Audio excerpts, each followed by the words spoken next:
Halo semua, selamat datang ke channel YouTube gue. Kenalin, nama gue Ricky Ramoti. Hari ini gue mau bahas soal whistleblower. Whistleblower itu apa sih menurut hukum, dan dasar hukumnya apa aja sih? Ini dia penjelasannya. Whistleblower itu adalah orang yang memiliki informasi terkait dengan adanya tindak pidana tertentu ataupun tindak pidana, dan informasi itu diberikan nih kepada aparat penegak hukum. Jadi dia ini yang memberikan informasi kepada aparat penegak hukum agar si APH ini dapat melakukan investigasi ataupun penyelidikan terkait dengan kasus yang dilaporkannya oleh whistleblower ini. Si whistleblower ini diatur dalam Undang-Undang Republik Indonesia Nomor 31 Tahun 2014 tentang perubahan atas Undang-Undang Nomor 13 Tahun 2006 tentang pelindungan saksi dan korban. Ayat 4-nya gue kutip sebagai berikut. Dalam undang-undang ini yang dimaksud dengan ayat 4, pelapor adalah orang yang memberikan laporan, informasi, atau keterangan kepada penegak hukum mengenai tindak pidana yang akan sedang atau telah terjadi. Nah, menariknya nih, si whistleblower ini itu terjadi akhir-akhir ini ada kasus di Basnas daerah Jawa Barat, di mana di kasus tersebut terdapat whistleblower yang diduga dilakukan kriminalisasi. Nah, kalau dikriminalisasi ini gimana sih? Nah, undang-undang itu ngatur sebenarnya. Undang-undang itu melindungi si whistleblower ini dari jeratan-jeratan hukum. Tapi sebelum ke situ, gue mau bacain dulu nih pasal 5 ayat 1 si undang-undang tentang pelindungan saksi dan korban, yaitu adalah sebagai berikut. Ayat 1, saksi dan korban berhak A. memperoleh perlindungan atas keamanan pribadi, keluarga, dan harta bendanya, serta bebas dari ancaman yang berkenaan dengan kesaksian yang akan, sedang, atau telah diberikannya. Jadi dia berhak nih atas keamanan keluarganya ataupun harta bendanya kalau dia memberikan kesaksian maupun keterangan kepada aparat penegak hukum. Dia ini berhak nih punya keamanan seperti itu. Terus yang kedua adalah B, ikut serta dalam proses memilih dan menentukan bentuk perlindungan dan dukungan keamanan. Yang C, memberikan keterangan tanpa tekanan. D, mendapat penerjemah. E, bebas dari pertanyaan yang menjerat. F, mendapat informasi mengenai perkembangan kasus. G, mendapat informasi mengenai putusan pengadilan. H, mendapat informasi dalam hal terpidana dibebaskan. I, dirahasiakan identitasnya. J, mendapat identitas baru. K, mendapat tempat kediaman sementara. L, mendapat tempat kediaman baru. M,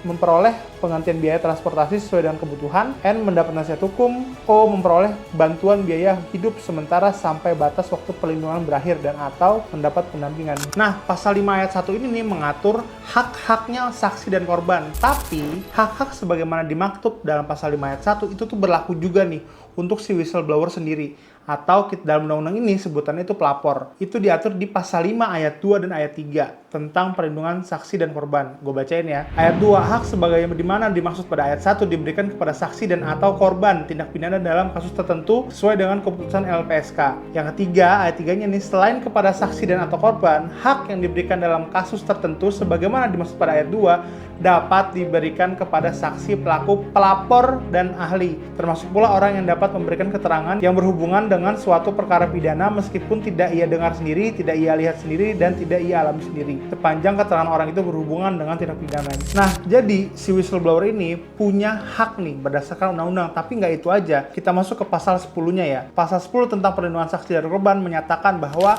ayat 1, saksi korban, saksi pelaku, dan atau pelapor tidak dapat dituntut secara hukum baik pidana maupun perdata atas kesaksian dan atau laporan yang akan, sedang, atau telah diberikannya, kecuali kesaksian atau laporan tersebut diberikan tidak dengan itikat baik. Ayat 2-nya, dalam hal terdapat tuntutan hukum terhadap saksi, korban, saksi pelaku, dan atau pelapor atas kesaksian dan atau laporan yang akan, sedang, atau telah diberikan, tuntutan hukum tersebut wajib ditunda hingga kasus yang ia laporkan atau ia berikan kesaksian telah diputus oleh pengadilan dan memperoleh kekuatan hukum tetap. Nah, berdasarkan pasal 10 nih tentang Undang-Undang Perlindungan Saksi dan Korban, si whistleblower ini tidak dapat dituntut secara perdata maupun secara pidana, asal dengan catatan dia ini melaporkan adanya tindak pidana atau perbuatan pelanggaran hukum lainnya dengan itikat baik. Nah, kalau itikat buruk maka dia bisa-bisa aja dipidana. Tapi di ayat 2-nya, kalau terdapat tuntutan nih kepada whistleblower, di ayat 2-nya ngatur tuntutan itu baru bisa dilakukan setelah kasus yang whistleblower ini angkat sudah diputus dan berkekuatan hukum tetap oleh si pengadilan. Jadi kalau misalnya nyambung nih ke kasusnya si Basnas di Jawa Barat,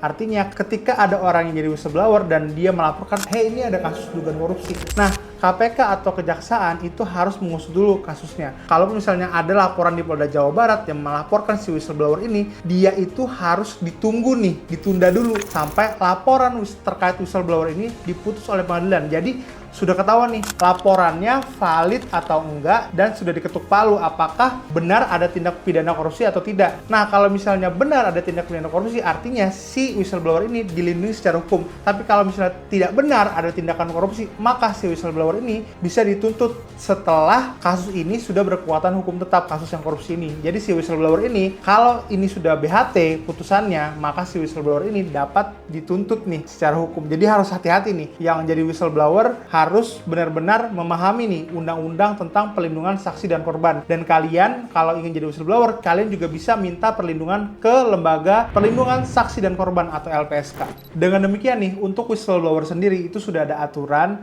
dan regulasi yang menjaga hak-hak dari si whistleblower ini. Jadi kalian yang mau jadi whistleblower jangan takut karena kalian itu dilindungi oleh undang-undang. Tinggal pelaksanaannya saja. Apakah pelaksanaannya sudah sesuai dengan undang-undang atau belum. Thank you udah nonton video gue. Kalau kalian suka sama video gue, please comment, like, and subscribe. See you in the next video.